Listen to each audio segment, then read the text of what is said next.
आप ऐसा क्यों भाई टोयोटा फीचर्स कम देता ही नहीं है।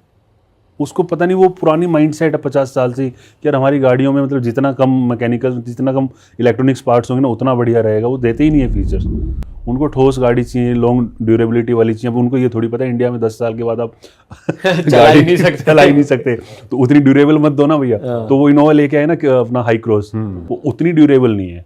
आपको 2-4 महीने बाद वो डोर्स के अंदर से आवाज़ आने लग जाती है। हाई क्रॉस के, क्रिस्टा में नहीं आती, हाई क्रॉस में आती है। तो थोड़ी सी वो कमज़ोर होने लगी हैं उनकी गाड़ियाँ।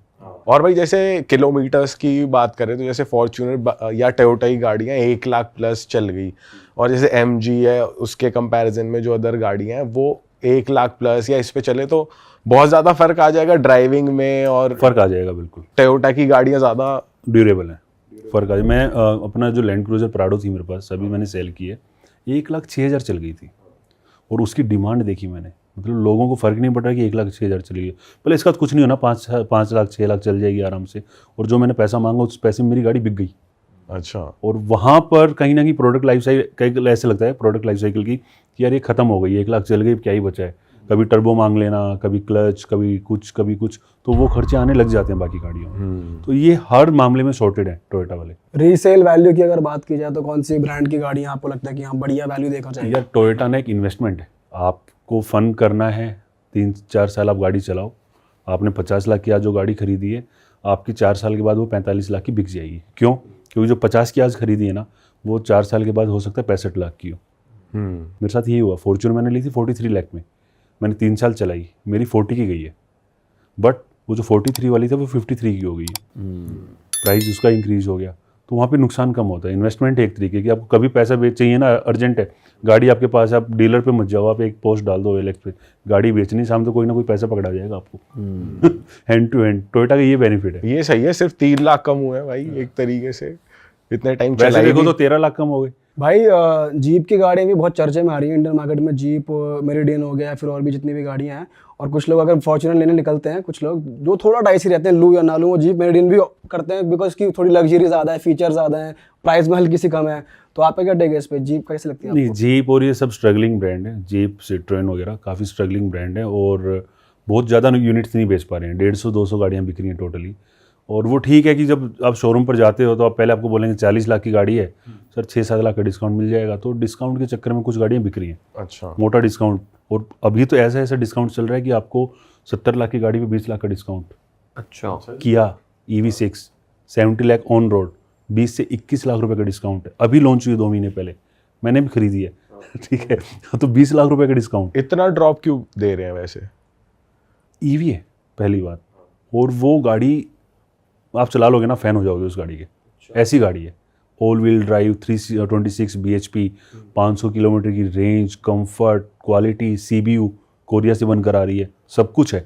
बट इंडिया में बेचने के लिए ना, क्या तो प्राइसिंग बहुत सही रखना पड़ेगा, बट उस पर टैक्स इतना है कि आप उसको उससे कम कर नहीं सकते। हाँ, कुछ गाड़ियाँ ऐसी इतनी महंगी है कि आप अगर उसको सस्ती बेचोगे ना, आप अगर खुद लॉस दिखाओगे तो वो कहीं ना कहीं वो डंपिंग हो गया। तो एंटी डंपिंग ड्यूटी जो लगती है काफ़ी सारे मार्केट्स में, काफ़ी सारे ब्रांड्स के ऊपर, वो इसलिए लगती है कि भी आप उससे सस्ती नहीं बेच सकते जिससे आपने बनाई है। करेक्ट। तो एंटी डंपिंग ड्यूटी तो आप पे नहीं करोगे, तो वो डिस्काउंट में कन्वर्ट हो जाता है। अब ब्रांड को लग रहा है ठीक है यार 100 गाड़ियाँ बेचनी है, डिस्काउंट में बेच दो। उस गाड़ी की वजह से मार्केट बनती है, ब्रांडिंग होती है कि रोड के ऊपर किया की 70 लाख की गाड़ी चल रही है, तो सेल्टोस और सोनेट या क्लेविस या कैरेंस बेचने में ब्रांड को थोड़ी सी आसानी हो जाती है। तो वो सिर्फ और सिर्फ एक तरह का मार्केटिंग फंडा है। किया कैसा है वैसे ब्रांड भाई, अगर कोई सोच रहा है अपने लिए लेने के लिए?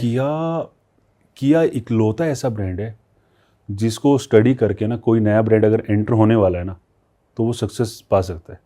ये पहला ब्रांड है जो 4 साल 5 साल में स्टेब्लिश हो गया आते ही। और किया की वजह से आज जो हम बैठे हैं ना, गाड़ियों में जो हम फीचर्स ढूंढ रहे हैं वो किया की वजह से। पहले फीचर्स नहीं आते थे, क्रेटा में फीचर्स नहीं आते थे, ग्रैंड वगैरह अगर हम कोई फीचर्स, सेल्टोस जब आई थी ना, वो ऐसी गाड़ी थी, वो 1 करोड़ वाले सेगमेंट की जो फीचर्स हैं वो सेल्टोस के अंदर थे। Head up display, 360 degree camera, ventilated seats, panoramic sunroof बाद में आई उसमें, पहले से छोटी सनरूफ थी, मुझे ध्यान नहीं है। और ऐसे ऐसे फीचर्स आ गए थे, ऑल व्हील डिस्क ब्रेक, सब कुछ उस गाड़ी के अंदर था। तब पता लगा यार 20 लाख के सेगमेंट के अंदर भी फीचर्स मांगती है जनता, और पे कर रहे हैं लोग 3-3 लाख सेल्टॉस ने रुपए। धमाल तो मचाया था आते के साथ ही, बहुत आज भी अच्छी अंदर से बिक लगती रही थी कि कुछ गाड़ी आज है। भी अच्छी बिक रही है, 5,000 6,000 7,000 हर महीने गाड़ी बिक रही है। एक टाइम तो 15,000 बिक रही थी, फिर वो क्रेटा आ गई। अब क्रेटा तो बॉस है। क्रेटा की बहुत धौंस है भाई इंडियन भाई मार्केट में। धौस भी है, बॉस भी है वो गाड़ी। जैसे फॉर्च्यूनर की धौंस है वैसे ही क्रेटा की भी बिल्कुल धौंस है। उस वाले सेगमेंट में भी ये यार क्रेटा लेनी है। हाँ। देखो 3 गाड़ियां ऐसी हैं जिनकी डिमांड अलग लेवल है। पहली स्विफ्ट, सिर्फ तो भाई सदाबहार क्या है। कहने हैं उसके। भाई ऑल्टो भी सदाबहार है वैसे तो। थी। अब तो यार वो 2000 पूरे इंडिया में 150-200 करोड़ की पॉपुलेशन, हमारी 2000 यूनिट पे आ गई सेल उसकी।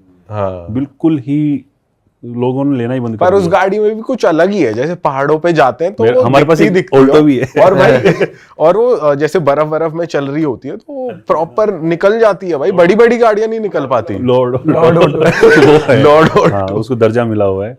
बट यार हम सारे एक ही एज ग्रुप के हैं। स्विफ्ट हमारा पहला प्यार था, जी। जो लगता था कि यार इसको तो हम खरीद ही लेंगे कभी ना कभी, इतना पैसा तो कमा ही लेंगे कि स्विफ्ट को खरीद लेंगे। ठीक है, स्विफ्ट हो गई पहला पड़ाव। दूसरा पड़ाव है क्रेटा, कि भाई साहब बस डीपर मारना है, साइड मिल जाएगी। हॉर्न मारना है, हॉर्न भी नहीं जबरदस्त मारना, होता है उसका। हॉर्न नहीं मारना, डीपर मारना है बस। दिन में डीपर क्रेटा आ मारना रही है, हट है। जाओ, वही क्रेटा आ रही है, काली क्रेटा है तो बस माहौल खौफ ही अलग है। तो क्रेटा आ रही है।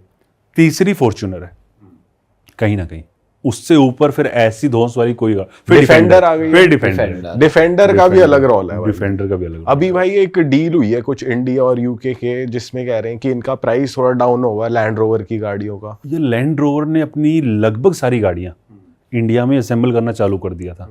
और थोड़े दिन पहले की कोई गाड़ी 35 लाख रुपए सस्ती हुई है, कोई गाड़ी 60 लाख रुपए सस्ती हुई है। हाँ। तो जो इंडिया में असेंबल हो रही है उन पे कुछ नहीं होना। अच्छा। यूके से शायद एक ही मॉडल बन के आ रहा है, कोई वेरिएंट बन के आ रहा है रेंज का। डिफेंडर आ रही है स्लोवाकिया से, तो वो उस डील में नहीं आएगी। बट डिफेंडर भी इंडिया में असेंबल होगी अभी, अच्छा। 2-4-5 महीने में शायद चालू कर देंगे, तो 20 लाख रुपए सस्ती हो जाएगी वो। तो यूके से ऐसा कोई खास बेनिफिट नहीं होने वाला। हाँ, बाइक्स में होने वाला है।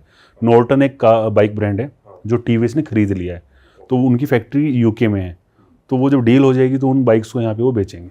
अच्छा। तो वो थोड़ी सी 20 लाख वाली आपको 12-13 लाख रुपए में मिल जाएगी। भाई वैसे जैसे ऑफ रोडिंग करते हैं कुछ लोग, तो कुछ लोगों की प्रेफरेंस रहती है कि जीप रैंगलर बहुत ज़्यादा चलती है, थार भी लेते हैं लोग, और डिफेंडर भी लोग ऑफ रोडिंग के लिए यूज़ करते हैं बहुत ज़्यादा। तो थोड़ा ऑफ रोडिंग को लेके थोड़ा बताओ कि कौन सी गाड़ी बेटर रहती है। यार ऑफ रोडिंग में ना, जो कोई भी स्टॉक गाड़ी है ना, उससे आपको ऑफ रोडिंग करने में मज़ा नहीं आएगा। आप गाड़ी लो भैया, टायर लगवाओ बढ़िया से, पूरा थोड़ा बहुत। अब थार में क्या हो रहा है, 25 लाख में 4x4 आ रही है। हाँ। 15 से 20 लाख रुपए लोग लगा देते हैं, लगाने वाले हाईलैक्स में लगा रहे हैं। हाँ। वो तो शोरूम से उतरते ही सीधी वहां जा हाँ, रहे कि हैं। भैया लिफ्ट किट, ये किट, वो किट, उसके बाद करो ऑफ रोडिंग। उसके बाद कर रहे हैं, पूरा रोलर रप्पा मचा रखा है ढंग से। तो रेंगलर में भी यही है।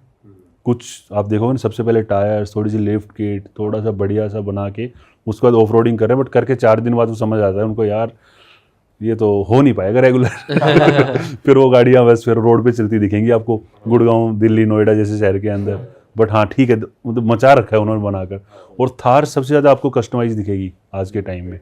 5 डोर आ गई ना रोक्स। पर उसका रिव्यू कैसा है भाई? आप जब रिव्यू करते हो आप कैसे रेट करोगे उस गाड़ी को? यार 3 डोर थी जब मेरे पास, तो एक बार मैं अपनी फैमिली के साथ मूवी देखने चला गया। रात की मूवी थी, बेटा सो गया और वो सो गया पीछे वाली सीट पे। हाँ। मुझे पता है कि उसको सोते हुए को हमने कैसे निकाला है गाड़ी से। डोर तो था नहीं, सीट को रिक्लाइन करो, अंदर घुसे, कैसे निकालें। तो वाइफ बाहर खड़ी है, मैं अंदर घुस रहा हूँ, मैंने हाथ पकड़ रखे हैं, वाइफ ने पैर पकड़ रखे हैं, उसको धीरे धीरे निकाल रहे हैं, इसको निकालो। रोक्स में ना आपके पास सब कुछ है, आपको कोई कॉम्प्रोमाइज़ नहीं करना। आपको पहले यार दोस्त नहीं बोलते यार हम पीछे नहीं बैठेंगे, तू बैठ तू बैठ। कार में जो होता था, जो इससे पुरानी आती थी उसमें तो सीधी सीधी उसमें जो तो सीट बिल्कुल होती थी सीधी-सीधी सीट वो होती मेरे थी, पास है। वो- उसमें तो भाई जैसे हम भाई जाते हैं ट्रिप पे तो ये हो जाता भाई तू ही चला, हम तो दूसरी गाड़ी में बैठ रहे हैं। बट उसका डीएनए चेंज नहीं हुआ है गाड़ी का। हाँ। मॉडल चेंज हुआ है, यूटिलिटी चेंज हुई है, डीएनए वही है। कि आज आप आज भी ऑफ रोडिंग पे जाओ ना, तो आपको वही फन मिलेगा जो पहली वाली में आता था। अब वाली में क्या है, थोड़े से प्रीमियम फीचर्स आ गए, फीचर्स मांगने लगे ना। पुश स्टार्ट बटन, ठीक है, बड़ा इंफोटेनमेंट, सीट्स अच्छी हो गई हैं, 4-5 डोर हो गई है, तो भाई डिग्गी भी मिल गई है, सामान भी रख दो थोड़ा बहुत, हाँ। पीछे भी बैठ जाओ आराम से। तो डीएनए चेंज होने, पैनोरामिक सनरूफ भी बहुत पैनोरामिक सनरूफ आ गई है। तो अब वाले को सब कुछ मिल रहा है 25 लाख रुपए में। कोई सोचता था थार 25 लाख की आएगी, आप वाली तो शायद 8 लाख रुपए की आएगी। हाँ हाँ हाँ। नहीं, फिर दूसरी आई वो 12 लाख रुपए की। फिर इन्होंने रियर व्हील ड्राइव लॉन्च करी। उसको लॉन्च करने के बाद इनको समझ आया कि लोगों को थार चाहिए, 4x4 नहीं चाहिए। जब रियर व्हील ड्राइव 1500 सीसी में आई तो उसकी डिमांड इतनी बढ़ गई कि 4x4 बिक रही है 1000 यूनिट और रियर व्हील ड्राइव बिक रही है 6000 यूनिट। फिर रोक्स के अंदर इन्होंने पहले ही भाई हम 4x2 लेकर आ रहे हैं, थोड़ी सस्ती वाली 4x2 है, महंगे वाली 4x4 है। तो 4x2 ज़्यादा बिक रही है अभी रोक्स में। वैसे भाई महिंद्रा की गाड़ियों में टेक्नोलॉजी फेलियर बहुत होता है कि कुछ इनका खराब हो गया या फिर कुछ टूट गया या गाड़ी बीच में रुक गई।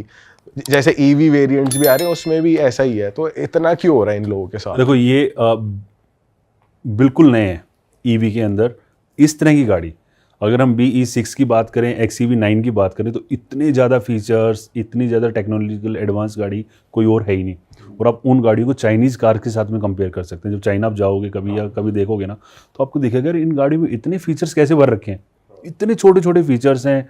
अब वो सारे फीचर्स आपको महिंद्रा ने ऑफर कर दिए। पहला कार ब्रांड है इंडिया के अंदर जो इतना कुछ कर पाया है, और उसमें भी सब कुछ खुद का नहीं है भाई। सॉफ्टवेयर के लिए इन्होंने top notch software firm hire करी है कि आप सॉफ्टवेयर बनाओगे। ब्रेकिंग के लिए top notch breaking firm hire की है, और वहाँ पर आप देखोगे तो कहीं 200-250 कोलैब निकल कर आएंगे कि अलग अलग, और उन सबको समेटना एक गाड़ी के अंदर। अच्छा। R&D करना।